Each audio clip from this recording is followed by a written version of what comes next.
কে গুনাহগার আমার কাছে তওবা করো, আমার কাছে দোয়া করো, আমি আল্লাহ পাক তোর জীবনের গুনাহ মাফ করে দেব। কে ঋণগ্রস্ত আমার কাছে দোয়া করো, আমি আল্লাহ পাক তোকে ঋণ থেকে মুক্তি দিয়ে দেব। কে বিপদগ্রস্ত আমার কাছে দোয়া করো, আমি আল্লাহ পাক তোমাকে বিপদ থেকে মুক্তি দিয়ে দেব। কে রোগগ্রস্ত আমার কাছে দোয়া চাও, আমি আল্লাহ পাক তোকে রোগ থেকে শিফা দিয়ে দেব। এইভাবে বান্দাকে ডাকতে থাকে। আগামী 1 বছরের নতুন বাজেট তৈরি হয় আল্লাহ পাকের দরবারে।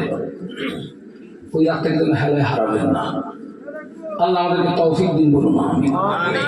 আর যখন দোয়া চাইবেন